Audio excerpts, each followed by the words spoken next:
이생 규장전.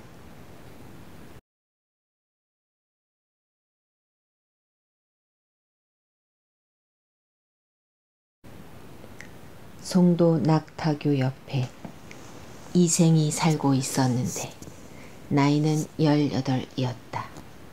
풍운이 맑고 재주가 뛰어나 일찍부터 국학에 다녔는데 길을 가면서도 시를 읽었다. 선중리 기족집에서는 최씨 처녀가 살고 있었는데 나이는 16쯤 되었다. 태도가 아리답고 수도 잘 놓았으며 시와 문장도 잘 지었다.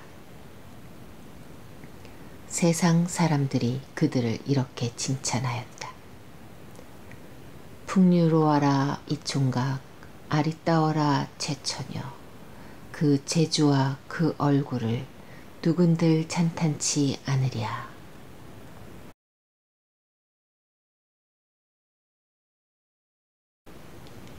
이생은 일찍부터 책을 옆에 끼고 학교에 다닐 때 언제나 최씨네 집 북쪽 담 밖으로 지나다녔다.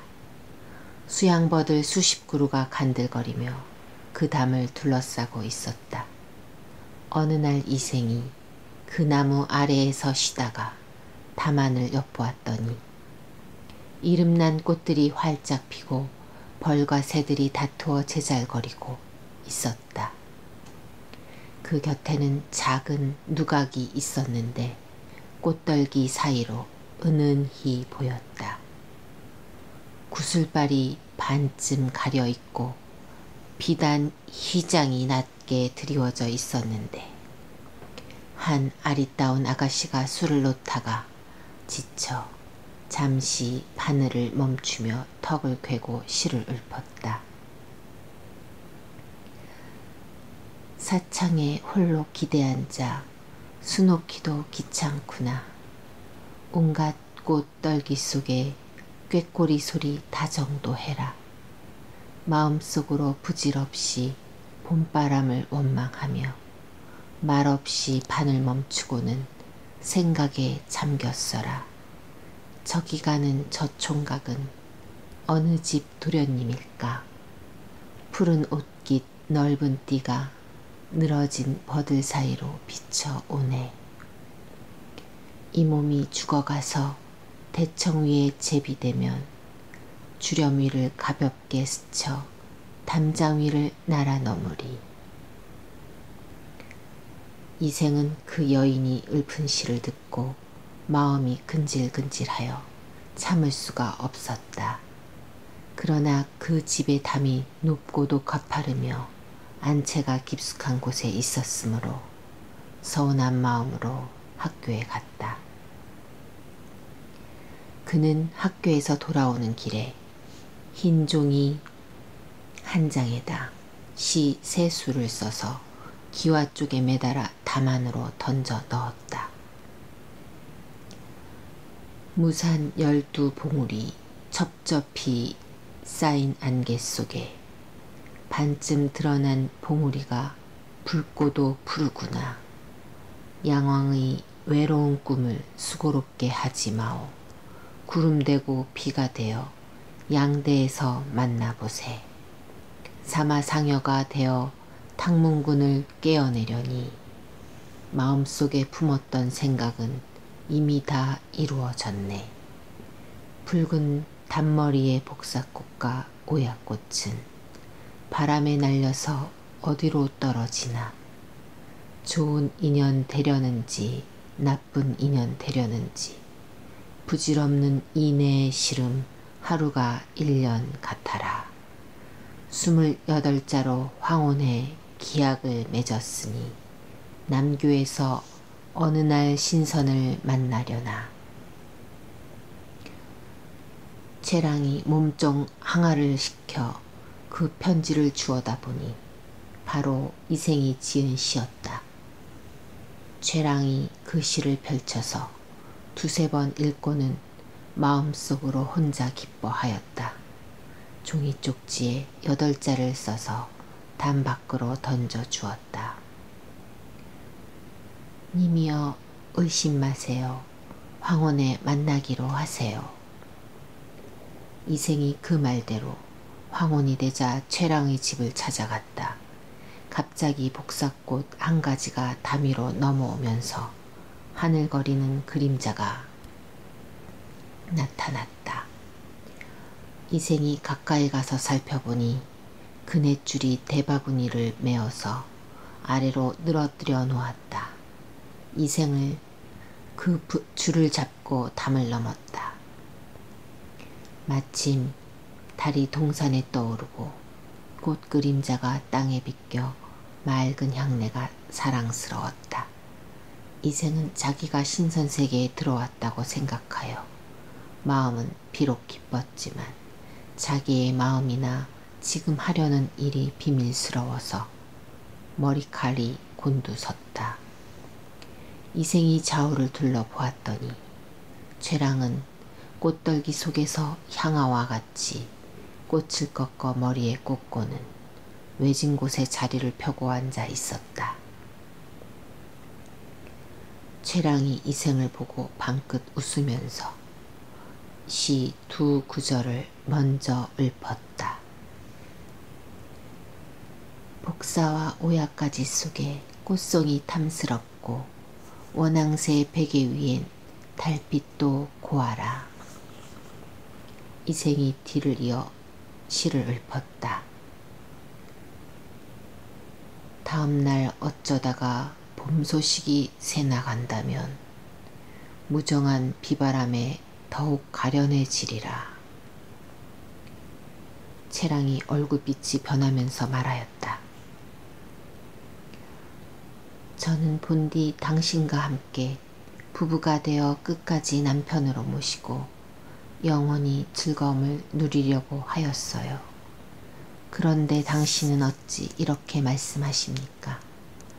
저는 비록 여자의 몸이지만 마음이 태어난데 장부의 의기를 가지고도 이런 말씀을 하십니까?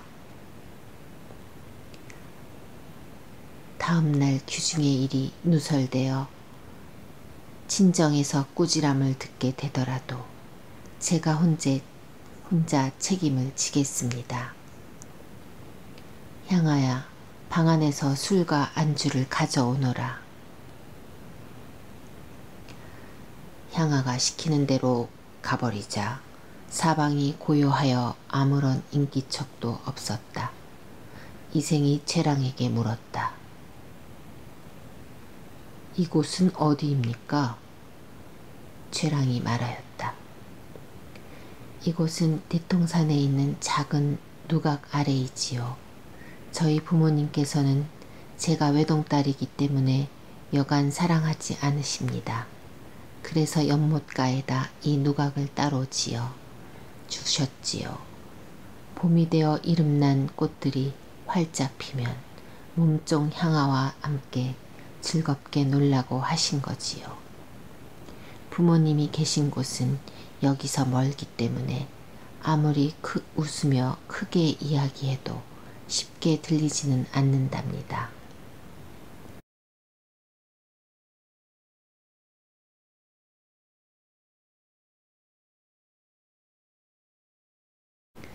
최랑이 술 한 잔을 따라 이생에게 권하면서 고풍으로 한 편을 읊었다.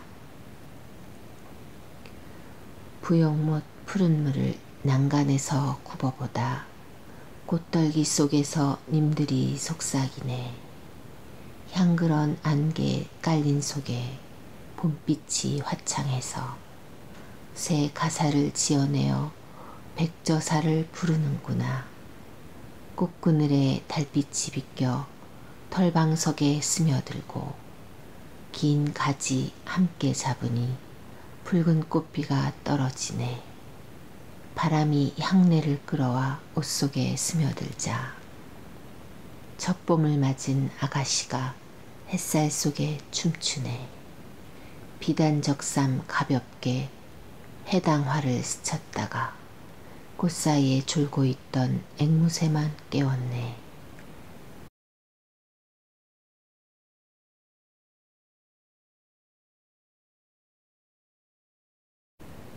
이생도 바로 시를 지어 화답하였다. 도원에 잘못 들어와 복사꽃이 만발한데 많고 많은 인의 정회를 다 말할 수가 없네.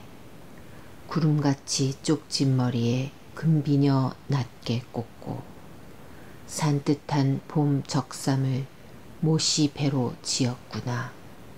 나란히 달린 꽃가지를 봄바람에 꺾다니 하마는 꽃가지에 비바람아 부지 마소. 선녀의 소매자락 나부껴 그림자도 하늘 거리고 개수나무 그늘 속에선 시름이 따를 테니 함부로 새 곡조 지어 앵무새에게 가르치지 마오.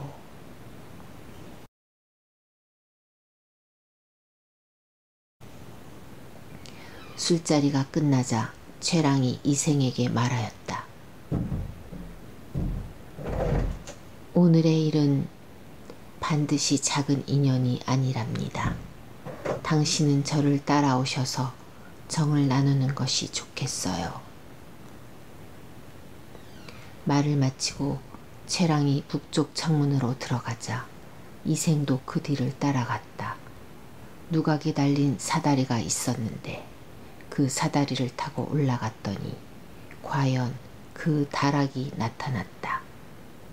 문방구와 책상들이 아주 말끔했으며 한쪽 벽에는 연강 접장도와 유황 고목도가 걸려 있었는데 모두 이름난 그림이었다. 그 그림 위에는 시가 씌어 있었는데 누가 지은 시인지는 알 수 없었다. 첫째 그림에 쓰인 시는 이러하였다.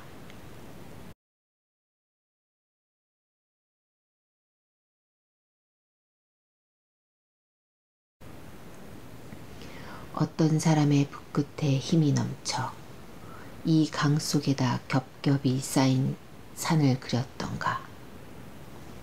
웅장해라 산만 길에 저 방호산은 아득한 구름 사이로 반쯤만 드러났네. 저 멀리 산새는 몇백 리까지 뻗어 있는데 푸른 소라처럼 쪽진 머리가 가까이 보이네. 끝없이 푸른 물결 공중에 닿았는데 저녁 노을 바라보니 고향이 그리워라. 이 그림 구경하며 사람 마음이 쓸쓸해져. 소상강 비바람에 배 띄운 듯 하여라.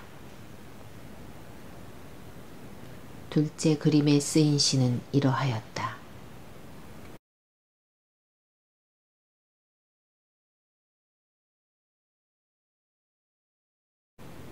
쓸쓸한 대숲에선 가을 소리가 들리는 듯 비스듬히 놓은 고목은 옛정을 품은 듯 해라.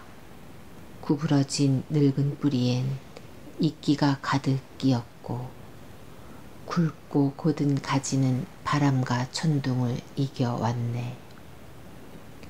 가슴속에 간직한 조화가 끝이 없으니 미묘한 이 경지를 누구에게 말할 텐가. 위원과 여가도 이미 귀신이 되었으니 천기를 누설할 자가 그 몇이나 되려나. 갠 창가 그윽한 곳에서 말없이 바라보니 산매경에 든 필법이 못내 사랑스러워라. 한쪽 벽에는 사철의 경치를 읊은 시를 각각 4수씩 붙였는데 역시 누가 지었는지는 알 수 없었다. 그 글씨는 송설의 서체를 본받아 자체가 아주 곱고도 단정하였다. 그 첫째 폭에 쓰인 시는 이러하였다. 연꽃 들인 휘장은 따뜻하고 향내는 실 같은데 창밖에 붉은 살구꽃이 비 내리는 듯 하구나.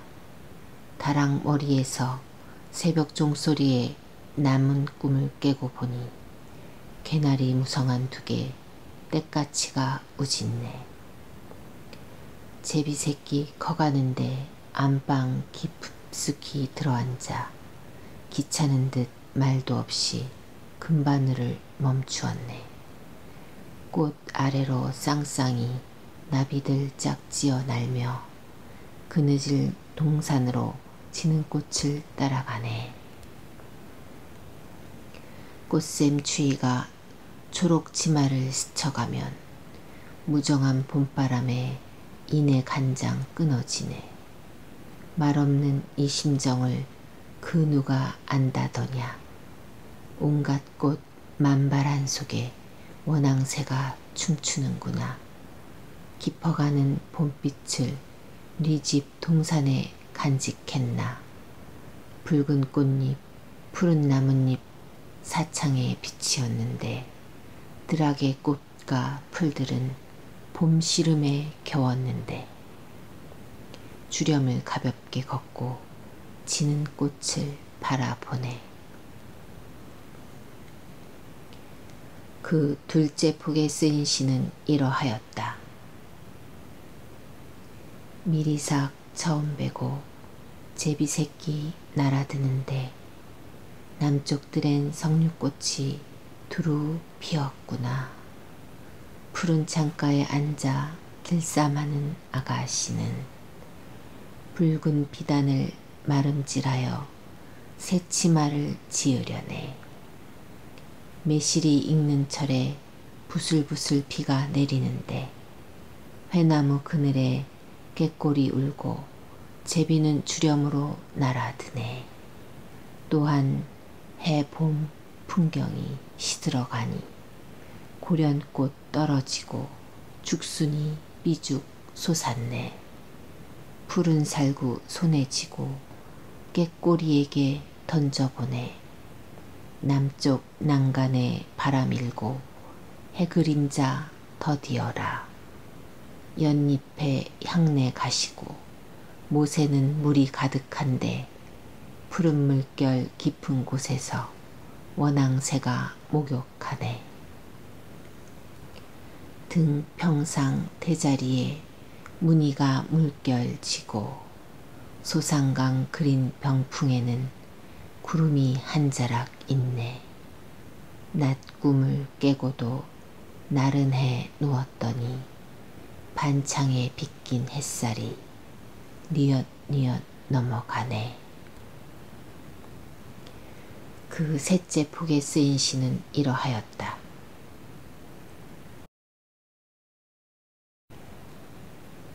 가을바람이 쌀쌀해서 찬이슬이 맺히고 달빛도 고와서 물빛 더욱 푸르구나. 한 소리 또 한 소리 기러기 울며 돌아가는데 우물에 오동잎 지는 소리를 다시금 듣고 봐라. 상 밑에서는 온갖 벌레들이 처량하게 울고 상 위에서는 아가씨가 구슬 눈물을 떨어뜨리네. 말리박 싸움터에 몸을 바친 님에게도 오늘 밤 옥문관에 달빛이 환하겠지. 새 옷을 마르려니 가위가 차가워라. 나직이 아이 불러 다리미를 가져오라네.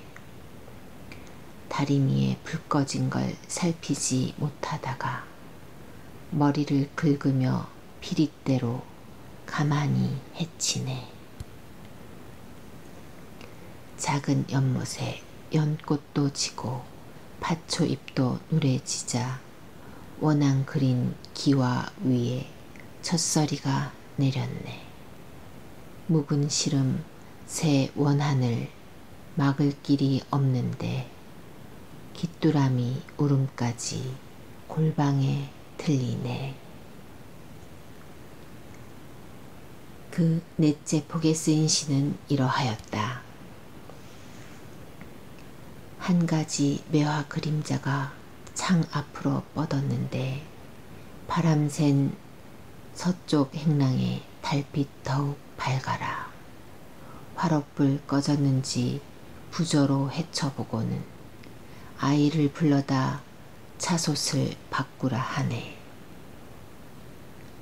밤서리에 놀란 잎이 자주 흔들리고 돌개바람이 눈을 몰아 긴 마루로 들어오네. 님 그리워 밤새도록 꿈속에 뒤척이니 빙하가 어디론가 그 옛날 전쟁터일세. 창에 가득한 붉은 해는 봄날처럼 따뜻한데 시름에 잠긴 눈썹에 졸음까지 더하네. 병에 꽂힌 작은 묘하는 필 듯 말 듯 하는데 수줍어 말도 못하고 원앙새만 수놓는구나. 쌀쌀한 서리바람이 북쪽 숲을 스치는데 처량한 까마귀가 달을 보며 우는구나. 등불 앞에 님 생각 눈물되어 흐르니 실에도 떨어지고 바람에도 떨어지네. 한쪽에 작은 방 하나가 따로 있었는데 휘장, 요, 이불, 베개들이 또한 아주 깨끗하였다.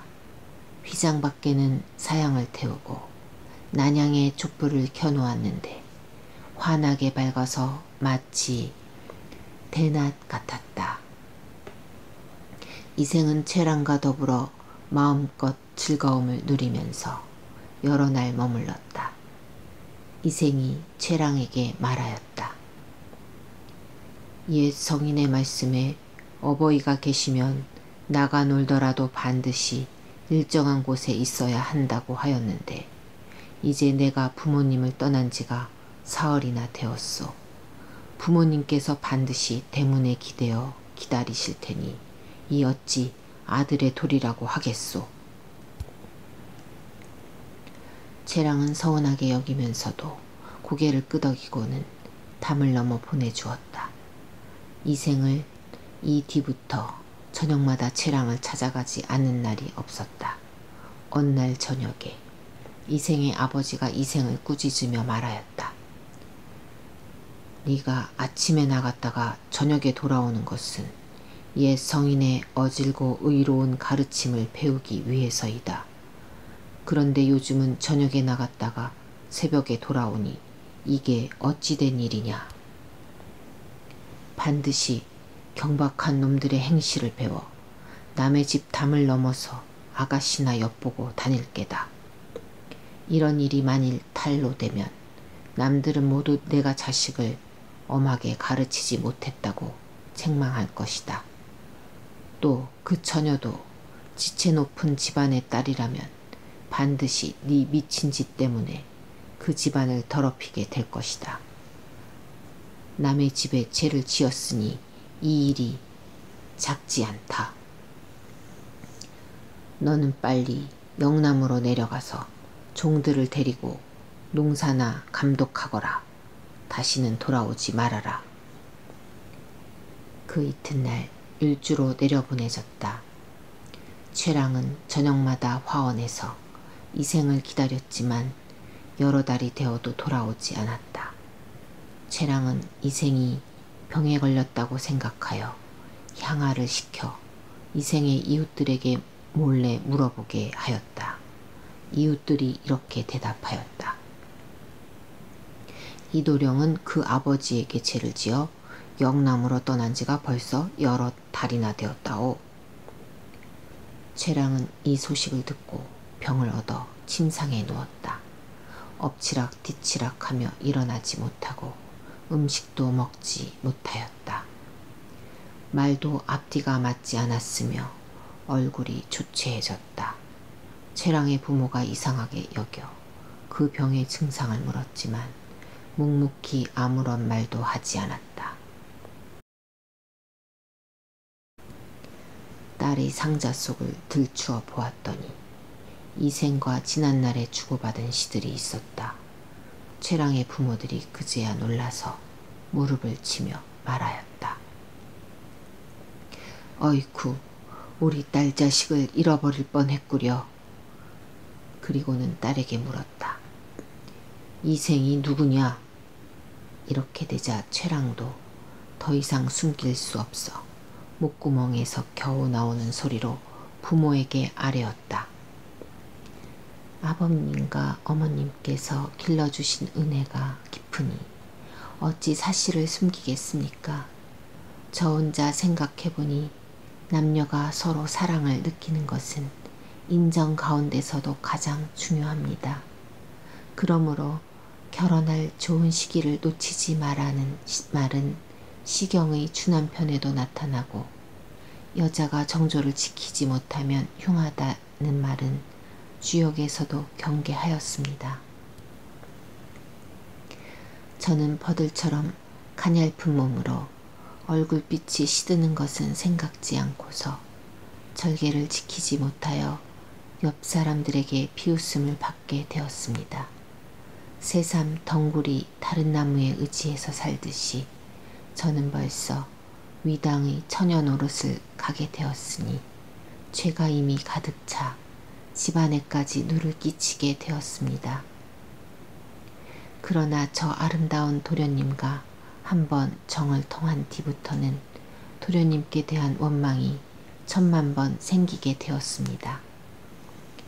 연약한 몸으로 괴로움을 참으며 홀로 살아가려니 그리운 정은 나날이 깊어가고 아픈 상처를 나날이 더해가서 죽을 지경에 이르렀습니다. 이제는 원한 맺힌 귀신으로 화해버릴 것 같습니다. 부모님께서 제 소원을 들어주신다면 남은 목숨을 보존하게 되고 이 간절한 청을 거절하신다면 죽음만이 있을 뿐입니다. 이생과 저승에서 다시 만나 논일지언정 맹세코 다른 가문에는 오르지 않겠습니다. 그러자 부모도 이미 그의 뜻을 알았으므로 다시는 병의 증세를 묻지 않았다. 타이르고 달래면서 그의 마음을 누그러뜨려 주었다. 그리고는 중매쟁이의 예를 갖추어 이생의 집으로 보냈다.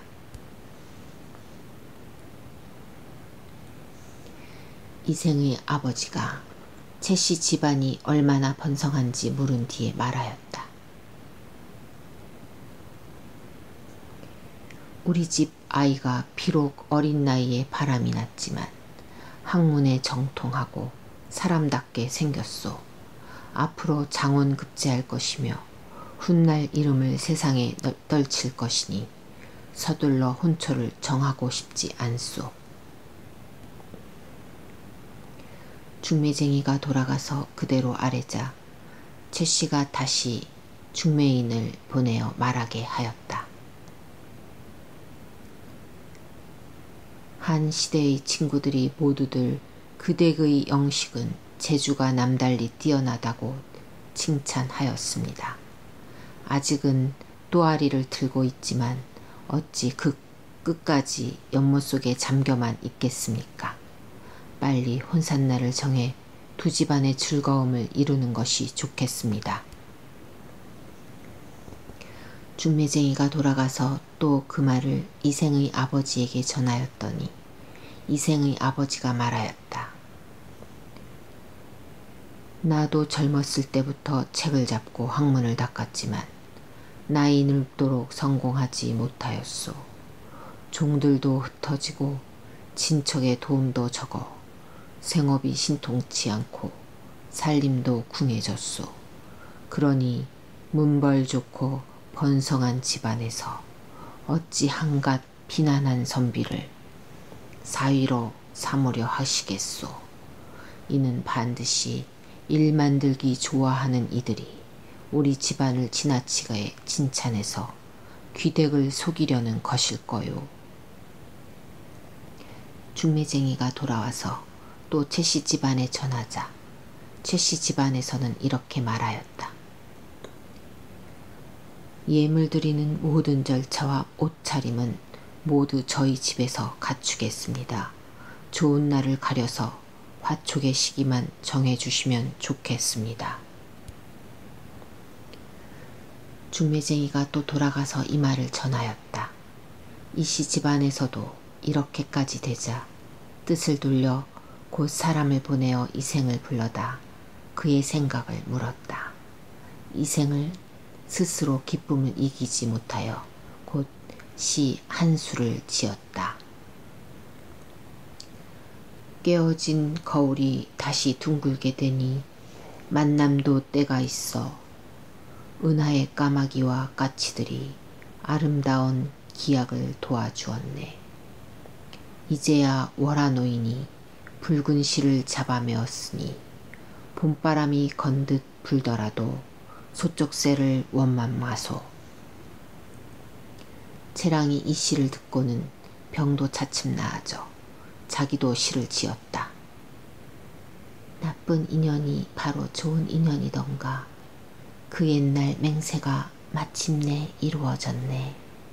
어느 때나 님과 함께 작은 수레를 끌고 갈까. 아이야 나를 일으켜다오. 꽃비녀를 손질하련다. 이에 좋은 날을 가려 마침내 혼례를 이루니 끊어졌던 사랑이 다시 이어지게 되었다. 그들은 부부가 된 이후에 서로 사랑하면서도 공경하여 마치 손님처럼 대하니 비록 양홍, 맹광이나 포선, 환소군이라도 그들의 절개와 의리를 따를 수가 없었다. 이생이 이듬해 문가에 급제하여 높은 벼슬에 오르자 그의 이름이 조정에 알려졌다. 신축년에 홍건적이 서울을 점거하자 임금은 복주로 피난 갔다. 적들은 집을 불태워 없애 버렸으며 사람을 죽이고 가축을 잡아먹었다. 부부와 친척끼리도 서로 보호하지 못했고 동서로 달아나 숨어서 제각기 살 길을 찾았다. 이생은 가족들을 데리고 외진 산골로 숨었는데 한 도적이 칼을 빼어들고 뒤를 쫓아왔다. 이생은 달아나 목숨을 건졌지만 최랑은 도적에게 사로잡혔다. 도적이 최랑의 정조를 빼앗으려 하자 최랑이 크게 꾸짖었다. 창기 같은 놈아, 나를 죽여 먹어라. 내 차라리 죽어서 시랑의 밥이 될지언정 어찌 괴돼지 같은 놈의 짝이 되겠느냐. 도적이 노하여 최랑을 죽이고 살을 도려내었다. 이생은 거친 들판에 숨어서 겨우 목숨을 보존하다가 도적이 이미 다 없어졌다는 소식을 듣고 부모님이 사시던 옛집을 찾아갔다. 그러나 그 집은 이미 싸움통에 불타 없어졌다. 또 최랑의 집에도 가보았더니 행랑채는 황량했으며 쥐와 새들의 울음소리만 들려왔다. 이생은 슬픔을 이기지 못하여 작은 누각으로 올라가서 눈물을 거두며 길게 한숨을 쉬었다. 날이 저물도록 우두커니 홀로 앉아 지나간 일들을 생각해보니 완연히 한바탕 꿈만 같았다. 이경쯤 되자 희미한 달빛이 들보를 비춰주는데 낭하에서 발자국 소리가 들려왔다. 그 소리는 멀리서부터 차츰 가까이 다가왔다.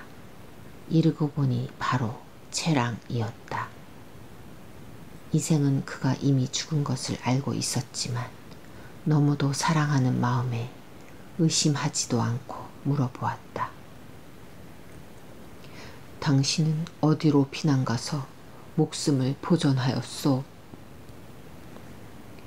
여인이 이생의 손을 잡고 한바탕 통곡하더니 이내 사정을 이야기하였다. 저는 본디 양가의 딸로서 어릴 때부터 가정의 교훈을 받아 수놓기와 바느질에 힘썼고 시서와 예법을 배웠어요. 그래서 규방의 법도만 알 뿐이지 그 밖의 일이야 어찌 알겠어요.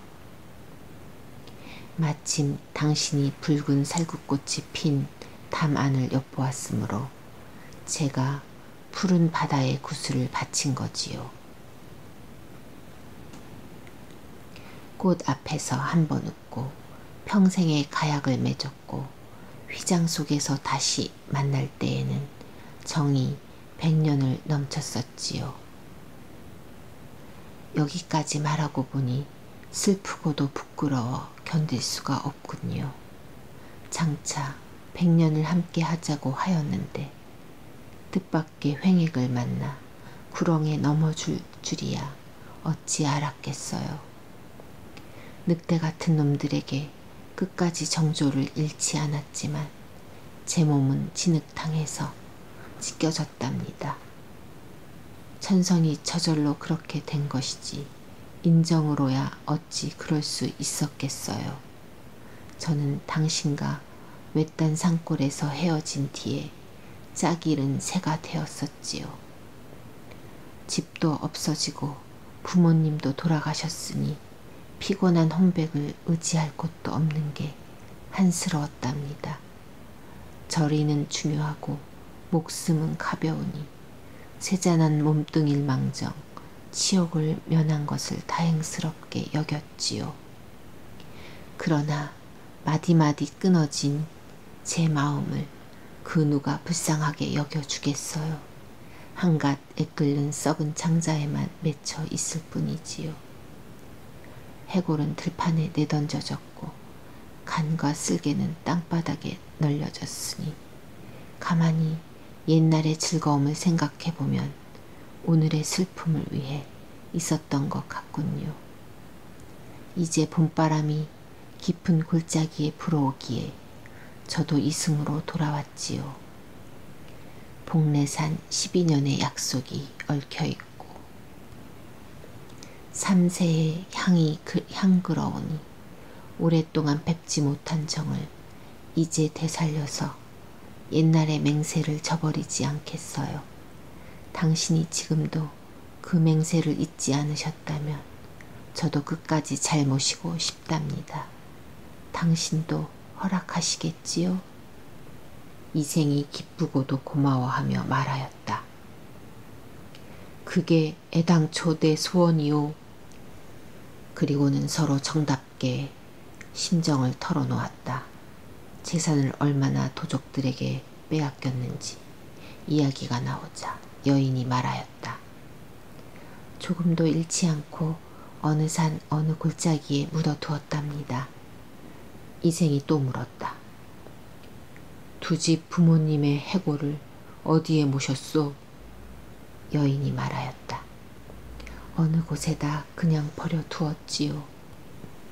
정겨운 이야기를 끝낸 뒤에 잠자리를 같이 하였는데 지극한 즐거움이 예전과 같았다. 이튿날 여인이 이생과 함께 자기가 묻혀있던 곳을 찾아갔는데 과연 금과 은 몇 덩어리가 있었고 재물도 약간 있었다. 그들은 두 집 부모님의 해골을 거두고 금과 재물을 팔아 각각 오관산 기슭에 합장하였다. 나무를 세우고 제사를 드려 예절을 모두 다 마쳤다. 그 뒤에 이생도 또한 벼슬을 구하지 않고 채씨와 함께 살게 되었다. 목숨을 구하려고 달아났던 종들도 또한 스스로 돌아갔다. 이생은 이때부터 인간 세상의 모든 일을 다 잊어버렸으며 아무리 친척이나 손님들의 기륭사가 있더라도 방문을 닫아 걸고 나가지 않았다. 언제나 채씨와 더불어 시를 지어 주고받으며 금실 좋게 지내었다. 그럭저럭 몇 년이 지난 어느 날 저녁에 여인이 이생에게 말하였다.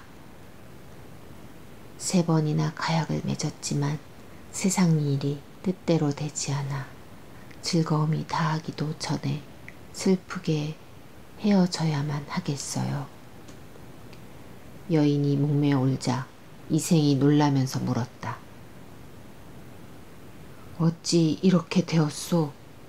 여인이 대답하였다. 저승길은 피할 수가 없답니다. 하느님께서 저와 당신의 연분이 끊어지지 않았고 또 전생에 아무런 죄도 지지 않았다면서 이 몸을 환생시켜 당신과 잠시라도 시름을 풀게 해 주었었지요. 그러나 제가 오랫동안 인간 세상에 머물면서 산 사람을 미혹시킬 수는 없답니다. 그리고는 몸종 향화를 시켜서 술을 올리게 하고는 옥루춘곡에 맞추어 노래 한 가락을 지어 부르며 이생에게 술을 권하였다. 칼과 창이 어우러져 싸움이 가득한 판에 옥 부서지고 꽃 떨어지니 원앙도 짝을 잃었네. 흩어진 해골을 그 누가 묻어주랴. 피에 젖어 떠도는 혼이 하소연할 곳도 없었네. 무산의 선녀가 고당에 한번 내려온 뒤에 깨어진 종이 거듭 갈라지니 마음 더욱 쓰라려라. 이제 한번 작별하면 둘이 서로 아득해질 테니 하늘과 인간 세상 사이에 소식마저 막히리라. 노래를 한마디 부를 때마다 눈물이 자꾸 내려 거의 곡절을 이루지 못하였다. 이생도 또한 슬픔을 거쳤지 못하며 말하였다. 내 차라리 당신과 함께 황천으로 갈지언정 어찌 무료하게 홀로 여생을 보전하겠소. 지난번 난리를 겪고 난 뒤에 친척과 종들이 저마다 서로 흩어지고 돌아가신 부모님의 해골이 들판에 내버려져 있었는데 당신이 아니었다면 그 누가 장사를 지내드렸겠소. 옛사람 말씀에 어버이가 살아계실 때에는 예로서 섬기고 돌아가신 뒤에는 예로서 장사 지내라 하셨는데 이런 일을 모두 당신이 감당해 주었소. 당신은 정말 천성이 효성스럽고 인정이 두터운 사람이오. 나는 당신에게 고맙기 그지없고 부끄러움을 견디지 못하겠소. 당신도 인간 세상에 더 오래 머물다가 100년 뒤에 나와 함께 티끌이 되었으면 좋겠구려. 여인이 말하였다. 당신의 목숨은 아직 남아있지만 저는 이미 귀신의 명부에 실려 있답니다. 그래서 더 오래 볼 수가 없지요. 제가 굳이 인간 세상을 그리워하며 미련을 가진다면 명부의 법도를 어기게 되니 저에게만 죄가 미치는 게 아니라 당신에게도 또한 누가 미치게 된답니다. 저의 유골이 어느 곳에 흩어져 있으니 만약 은혜를 베풀어 주시려면 그 유골이나 거두어 비바람을 맞지 않게 해주세요. 두 사람은 서로 바라보며 눈물만 줄줄 흘렸다. 낭군님, 부디 안녕히 계십시오. 말이 끝나자 차츰 사라지더니 마침내 자취가 없어졌다. 이생은 유골을 거두어 부모님의 무덤 곁에다 장사를 지내주었다. 장사를 지낸 뒤에는 이생도 또한 지나간 일들을 생각하다가 병을 얻어 몇 달 만에 세상을 떠났다. 이 이야기를 들은 사람들마다 가슴 아파 탄식하며 그들의 아름다운 절개를 사모하지 않는 사람이 없었다.